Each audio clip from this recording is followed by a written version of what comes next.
नमस्कार, आप देख रहे हैं दिल्ली ग्लो न्यूज और मैं हूं आपके साथ सपना मद्देशिया। शुरुआत करते हैं आज की कुछ खास खबरों से। बढ़ते हुए अपराध को लेकर मंगलवार को एडीजी अनिल पालीवाल जोधपुर दौरे पर रहे। इस दौरान उन्होंने जोधपुर के पुलिस लाइन स्थित सरदार पटेल सभागार में बैठक ली। बैठक में जनपद जोधपुर कमिश्नरेट के अलावा जोधपुर रेंज, ग्रामीण, फलोदी, बाड़मेर, बालोतरा, जैसलमेर जिले के पुलिस अधिकारियों के साथ जिले में बढ़ रहे अपराधों को लेकर सभी पुलिस अधिकारियों से फीडबैक लिया और इसके साथ ही अपराधों को लेकर किस तरीके से अपराधियों पर शिकंजा कसा जाए, इसको लेकर भी अधिकारियों को बताया गया। तो वहीं उन्होंने बताया कि महिला सुरक्षा व महिला अपराध को लेकर विस्तार से चर्चा की गई है। एडीजी अनिल पालीवाल ने जोधपुर शहर में नाबालिग के साथ हुए अपराध के मामले में कहा कि पुलिस ऐसे प्रकरणों में त्वरित कार्रवाई करती है। वहीं उन्होंने कहा कि एक मामला झूठा भी आया था और झूठे प्रकरण दर्ज करने वालों के खिलाफ भी कार्रवाई करने की बात कही।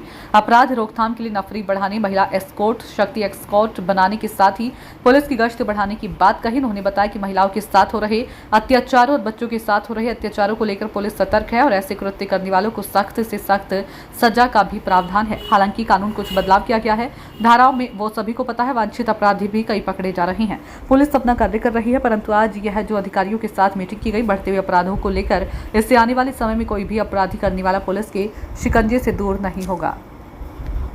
जोधपुर कमिश्नरेट और जोधपुर रेंज के सभी अधिकारियों की अपराध गोष्ठी ली गई और इससे पहले कल मैं बिलाड़ा भी गया था, वहाँ महिला अपराधों संबंधी रिव्यू किया था और हमारे जो इनिशिएटिव्स हैं महिला सुरक्षा के बारे में, महिला अपराधों को नियंत्रण करने के बारे में, उन पर भी चर्चा हुई थी। तो आज ये जो अपराध गोष्ठी हुई है ये सभी बिंदुओं पे है।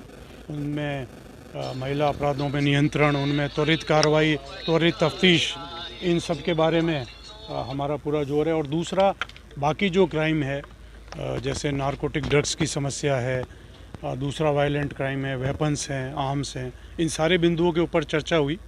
और पिछले दिनों में कमिश्नरेट एरिया में भी और जोधपुर रेंज के अंदर भी काफ़ी नए तरह से अनुसंधान होके, जैसे ड्रग्स के ऊपर कंट्रोल करना एक हुआ है, जैसे 68F NDPS एक्ट का एक बहुत महत्वपूर्ण प्रावधान है जिसमें फाइनेंशियल इन्वेस्टिगेशन होता है। जो प्रॉपर्टीज़ गलत तरीके से क्राइम से, नारकोटिक ड्रग्स के क्राइम से अर्न की जाती है, उनको फ्रीज किया जाता है, आगे कॉम्पिटेंट अथॉरिटी को अवगत कराया जाता है। तो मैं आपको बताना चाहूँगा, जैसे जोधपुर उदाहरण के तौर पे जोधपुर रूरल पुलिस ने फ्रीजिंग की कार्रवाई तो बहुत समय से की है। उसके बाद नेक्स्ट स्टेप में एक पेट्रोल पंप है, तो क्रिमिनल का पेट्रोल पंप है, वो पुलिस को सुपुर्द किया जा रहा है संचालन के लिए। उसमें से जो प्रॉफिट होगा जैसे वो अकाउंट में जमा होगा, जब चीज़ का फैसला होगा तब वो तय होगा।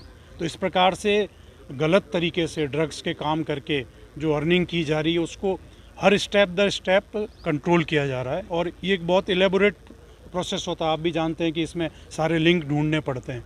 तो इस तरीके से सभी ज़िलों में और कमिश्नरेट के एरिया में इन सारे पॉइंट्स के ऊपर कार्रवाई होगी। फिर जैसे जो स्क्वाड्स बने हुए हैं महिला अपराध को रोकने के लिए, जिनको निर्भया स्क्वाड बोलते हैं, शक्ति स्क्वाड बोलते हैं, उनको और ऑपरेटिव करना। और जो हमारे रेंज के ज़िले हैं जैसे सब डिविजनल हेडक्वार्टर होते हैं, वहाँ पर भी इन चीज़ों को एक्टिवेट करना चाहिए।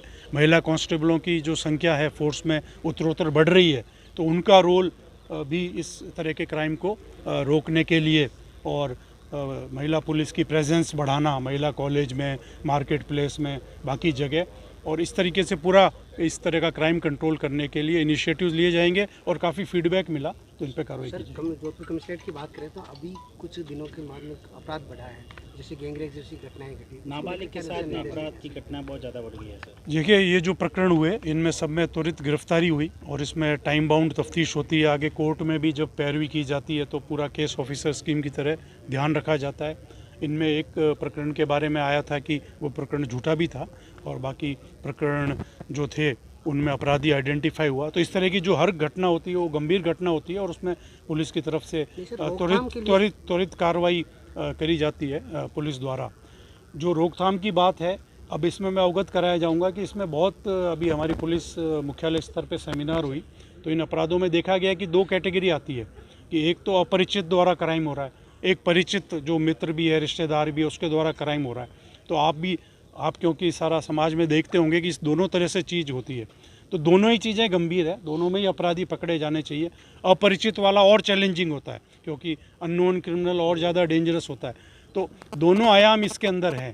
तो इसमें पेट्रोलिंग बढ़ाना है, इसमें पुलिस की प्रेजेंस बढ़ाना है, निर्भया स्क्वाड के एक्शन बढ़ाना है, जो बालिकाएं हैं और जो महिला वर्ग है उनको अपने अधिकारों के बारे में बताना है, इन सब चीज़ों पे। और जो नई कानून आए हैं तीनों, आप वाकिफ़ होंगे, भारतीय न्याय संहिता, भारतीय न्याय सुरक्षा संहिता और ये सारे जो कानून आए हैं, इनमें बहुत सिस्टमेटिकली एक स्थान पे ऐसे अपराधों को आइडेंटिफाई किया गया है, इनकी व्याख्या की गई और इनमें एक्शन का प्रोविज़न किया गया है। तो हमारे जो आईओज़ हैं इन सब चीज़ों से अपडेट हो रहे हैं और इनमें कार्रवाई करेंगे। तो इसमें सारे आयाम हैं, पेट्रोलिंग के हैं, जागरूकता के हैं, समाज के सभी जो पक्ष हैं उनका सपोर्ट लेना है, सरकारी विभाग है उनका सपोर्ट लेना है। जैसे अभी कल हमने बिलाड़ा में सब सुरक्षा सखी उनसे भी बात की, और जो महिला छात्रावास संचालन होते हैं, दूसरा जो महिला कॉलेज है उनके अंदर शिक्षिकाएं हैं, उन सब से भी सहयोग लिया जा रहा है और उन सबसे भी जागरूकता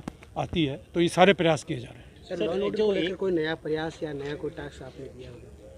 देखिए, इसमें अधिकतम नफरी जो है वो गश्त में, पेट्रोलिंग में काम ली जाए, तो ये सीनियर ऑफिसर सारा रिव्यू करेंगे और जो हमारी पेट्रोलिंग है, जो हमारी गश्त है, नाकाबंदी का तरीका है, आकस्मिक नाकाबंदी है, बड़ी जो चेकिंग कई बार करते हैं अर्ली मॉर्निंग में शुरू करके अधिकतम नफरी लग के पेट्रोलिंग है, मोटरसाइकिल पेट्रोलिंग बढ़ाने की ज़रूरत है, मोटरसाइकिलें काफ़ी उपलब्ध है जो जैसे हमने उसको भी आइडेंटिफाई किया है, तो इन सब चीज़ों के ऊपर कार्रवाई की जाएगी। 1 वर्ष की जो मासूम बच्ची के साथ जो फर्जी मामला हुआ, सर क्या पुलिस उन लोगों के खिलाफ कुछ कार्रवाई करेगी जिन्होंने झूठा मामला दर्ज कराया, क्योंकि ये गंभीर है सर? देखिए, अभी हमारा बैठक में भी, मीटिंग में भी चर्चा में है, अन्यथा भी झूठा मामला किसी प्रकार का भी हो उसमें कार्रवाई होनी चाहिए, और जो गंभीर अपराधों में झूठा मामला हो तो और त्वरित तौर पे चीज़ होना चाहिए। अभी कई जो न्याय आए हैं, नए कानून आए, उनमें भी इसके प्रावधान है, इस पर भी चर्चा हुई है और कई केस लॉज भी हैं इस पर, उनको भी काम में लें। तो ये आज की चर्चा में ये बिंदु भी आया। बीट कांस्टेबल को लेकर जो मुख्य तंत्र तेज था, जो अभी कहीं न कहीं ग्राफ घटा, उसको लेकर सर कोई विशेष? बीट कांस्टेबल और बीट सिस्टम को तो एक्टिवेट करना ही है। साथ में मैंने इनको ये भी सुझाव दिया अधिकारियों को कि महिला कांस्टेबल है उनकी भी एक स्पेसिफिक तरह की बीट बनानी चाहिए, ताकि महिला छात्रावास, महिला कॉलेज, ऐसे इलाके जहां मान लो पीजी में भी महिलाएं या बालिकाएं ज़्यादा रह रही हैं, तो वहाँ पे संपर्क रखें और वहाँ से भी फीडबैक लें, सुरक्षा सखी से भी संपर्क करें। मतलब इलाके में जाके एक बीट कांस्टेबल की तरह महिला बीट कांस्टेबल भी महिला अपराधों को रोकने के हिसाब से, जानकारी के हिसाब से अपनी कार्रवाई करें।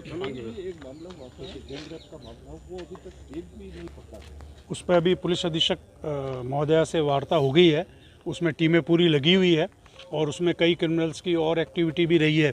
जैसे एक हमारे ध्यान में आया कि जेब कतरा भी रहा है उनमें से, तो सारी टीमें लगी हुई है, उसमें त्वरित कार्रवाई हो जाएगी। सर, नशे की खेप जो कार्रवाई होती है सर आपकी तरफ से, उसमें प्रॉपर्टी सीज करने का मामला भी किया जाता है, क्या आपको लगता है सर ये सही है, बुलडोजर की जो कार्रवाई हो रही है?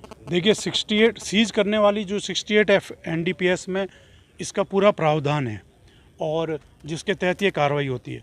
दूसरी बात हुई बुलडोज़र की या अतिक्रमण की, वो जब भी कार्रवाई की जाती है उससे पहले रेवेन्यू अथॉरिटी से, दूसरी अथॉरिटी से वो सारी कार्रवाई नियमानुसार की जाती है। कोई भी कार्रवाई, कभी भी कोई सरकारी एजेंसी कोई भी कार्रवाई करेगी, चाहे पुलिस हो चाहे अन्यथा, वो कानून के अनुसार ही करती है। हर चीज़ की प्रक्रिया बनी हुई है, तो सारी चीज़ का रिकॉर्ड लिया जाता है, सारी चीज़ को देखा जाता है, उसके बाद में कार्रवाई की जाती है। जैसे जोधपुर रूरल में भी कार्रवाई की गई थी इस प्रकार की, वो सारे प्रावधानों के अनुसार ही की जाती है।